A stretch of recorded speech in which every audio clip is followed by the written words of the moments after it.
Você acordou hoje já pensando no que precisa resolver. Talvez tenha até mesmo dormido mal.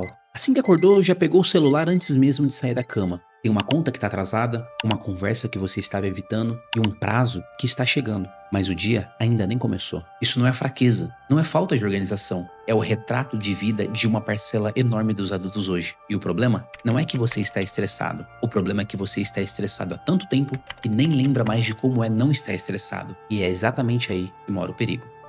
O que é estresse crônico e por que hoje é diferente?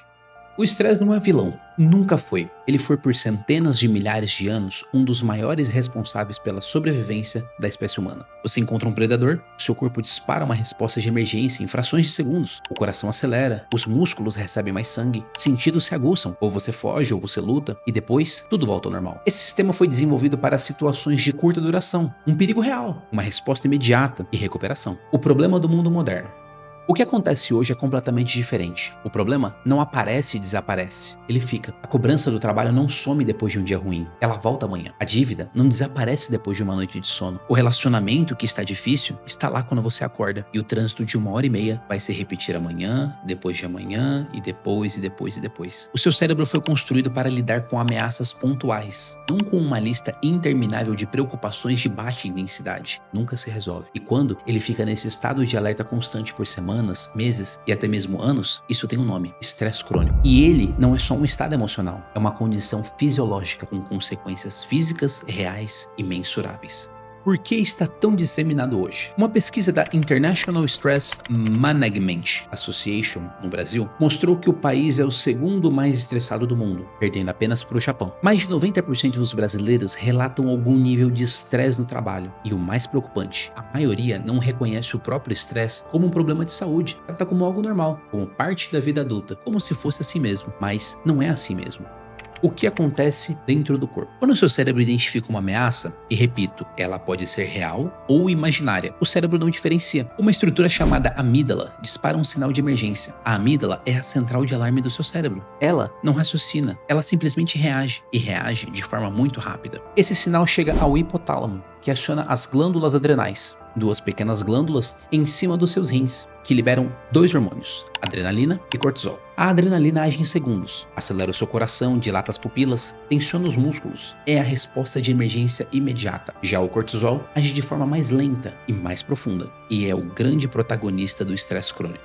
O que o cortisol faz? O cortisol tem uma lógica clara. Numa emergência, o corpo precisa de energia agora. Então, ele eleva a glicose no sangue, redireciona recursos e suprime tudo o que considera não urgente naquele momento, como digestão, reprodução, reparo celular e resposta imunológica. Essa supressão é inteligente quando dura minutos, porém é devastadora quando dura anos. Com um cortisol cronicamente elevado, o corpo vive num estado permanentemente de emergência que nunca se encerra. Os sistemas que foram colocados em espera continuam em espera e o reparo nunca acontece.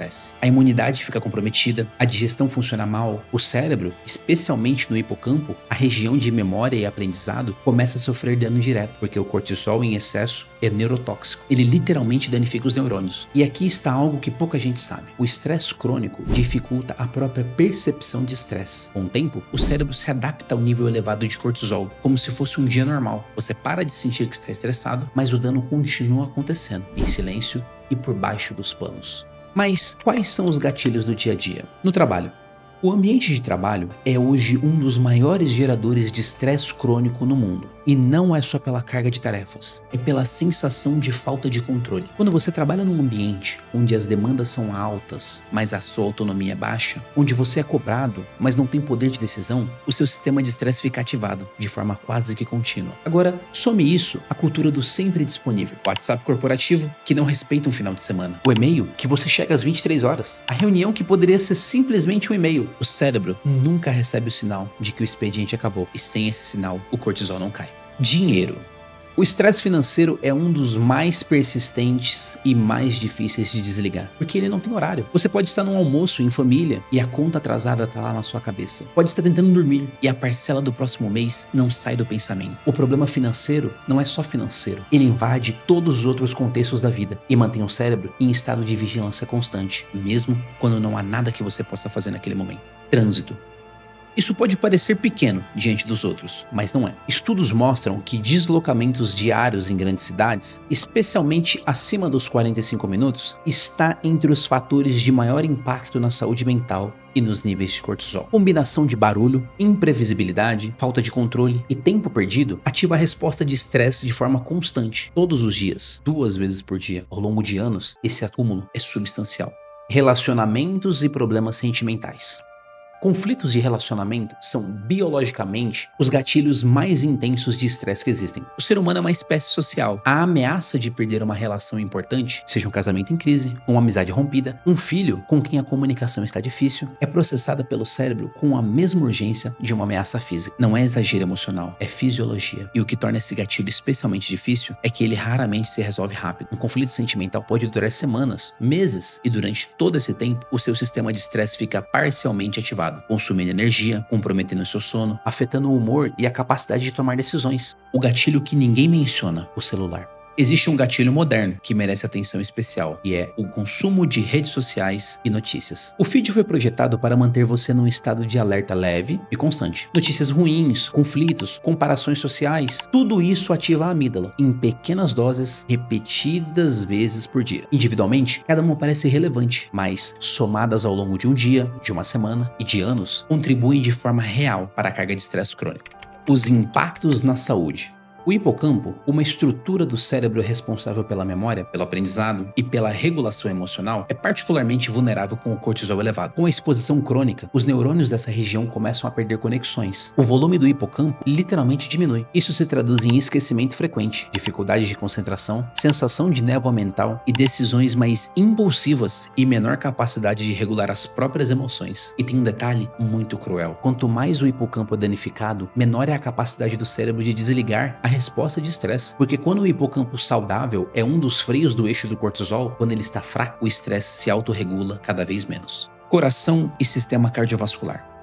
O cortisol elevado cronicamente mantém uma pressão arterial acima do normal de forma consistente. Com o tempo, a pressão excessiva danifica o revestimento interno das artérias, criando um ambiente ideal para o acúmulo de placas de gordura, o processo que leva a um infarto e ao AVC. Pessoas com alto nível de estresse crônico têm risco cardiovascular significativamente maior, independente de outros fatores como alimentação ou atividades físicas. Sistema imunológico. O cortisol suprime a imunidade. No curto prazo, isso é um mecanismo de economia de energia numa emergência. No longo prazo, significa que o seu corpo está constantemente menos equipado para combater vírus, bactérias e células anômalas. Pessoas cronicamente estressadas adoecem com mais frequência, demoram mais para se recuperar e têm maior incidência a doenças autoimunes, condições em que o sistema imunológico desregulado começa a atacar o próprio corpo.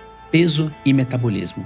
O cortisol instrui o corpo a armazenar gordura, especialmente na região abdominal, onde há maior concentração de receptores de cortisol. Ao mesmo tempo, ele aumenta o apetite por alimentos ricos em açúcar e gordura, porque o cérebro, em modo emergencial, busca combustível rápido. Ele degrada tecido muscular para liberar glicose. O resultado é uma combinação particularmente difícil: ganho de gordura visceral, perda de massa muscular e metabolismo cada vez mais lento. Sono.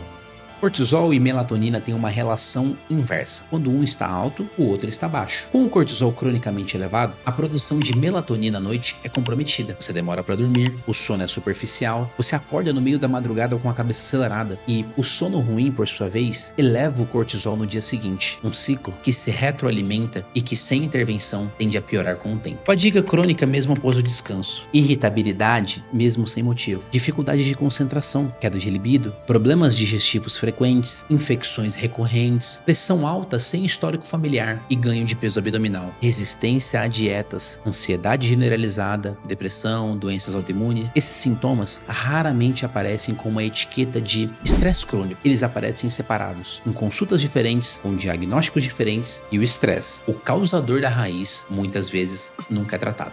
Mas o que você pode fazer para agir contra o estresse crônico? Vou ser bem direto aqui. Não existe uma solução mágica. Não existe suplemento que reverta anos de estresse crônico. Não existe uma técnica de respiração que resolva um problema financeiro real ou um relacionamento em crise. O que existe são anos de ações concretas que, aplicadas de forma consistente, reduzem a carga de cortisol e permitem com que o corpo comece a se recuperar. Primeiro passo: reconhecer antes de resolver. O primeiro passo é o mais ignorado. Reconhecer que você está em estresse crônico. crônico, não como uma fraqueza, mas como um diagnóstico. Porque enquanto você trata o estresse crônico como algo normal e inevitável, o corpo continua pagando um preço sem que você tome nenhuma medida. Nomear o problema é o começo de qualquer mudança real.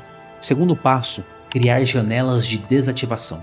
O sistema nervoso precisa de períodos onde ele receba sinal de que não há emergência. Isso não precisa ser uma meditação de 1 hora, embora a meditação tenha evidências sólidas de redução de cortisol. Pode ser 20 minutos de uma caminhada sem fone, pode ser uma refeição sem tela, pode ser uma conversa real com uma pessoa de confiança. O que importa é que esses períodos existam de forma regular e que durante eles o cérebro não esteja processando ameaças. Terceiro passo, movimento físico regular. O exercício físico é hoje uma das intervenções com maior evidência científica para a redução de estresse crônico. Não porque seja uma distração, mas porque ele completa biologicamente o ciclo de estresse que o corpo iniciou. A resposta de luta ou fuga foi projetada para culminar em movimento. Quando você se exercita, o corpo recebe sinal de que a ameaça foi enfrentada e pôde ser encerrada. A tensão se dissolve de forma fisiológica, não apenas psicológica. Quarto passo, sono como uma prioridade e não como uma consequência. Enquanto o sono for tratado como a sobra depois que tudo foi feito, o estresse crônico não será resolvido. Sono e estresse têm uma relação direta e bidirecional. Proteger o sono, horário consistente, ambiente adequado, sem telas na hora de dormir, é uma das ações com maior retorno para a regulação do cortisol. E, inclusive, é sobre isso que vamos falar com muito mais profundidade no próximo episódio. Quinto passo, buscar ajuda quando necessário. O estresse crônico severo, especialmente quando já gerou sintomas físicos ou psicológicos, exige acompanhamento profissional, psicológico, psiquiatra ou de um endocrinologista, dependendo do quadro. Não existe nenhum conteúdo na internet, incluindo este vídeo que você está assistindo, que substitua uma avaliação individual. O que esse vídeo pode fazer é te ajudar a reconhecer o problema. O próximo passo é totalmente seu. Tem uma coisa que me parece importante dizer antes de encerrar. O estresse crônico não é um problema de caráter, não é frescura, não é falta de força de vontade. É uma resposta biológica normal, num contexto que se tornou biologicamente anormal. O mundo moderno foi construído de uma forma que o sistema nervoso humano não estava preparado para enfrentar. E a maioria das pessoas está tentando sobreviver a esse mundo sem nenhuma ferramenta, sem nenhuma informação e sem nenhum espaço para poder parar e perceber tudo o que está acontecendo com o próprio corpo. Se você chegou até aqui, já tem mais do que a maioria. No próximo episódio vamos falar sobre algo que o estresse crônico destrói de dentro para fora e que nenhuma das pessoas nunca vai associar ao estresse, o sono. Não a quantidade de horas que você dorme, mas o que realmente acontece dentro do seu cérebro enquanto você dorme ou deveria estar dormindo. Isso tudo importa muito mais do que você imagina. O arquivo continua aberto. Até o próximo vídeo.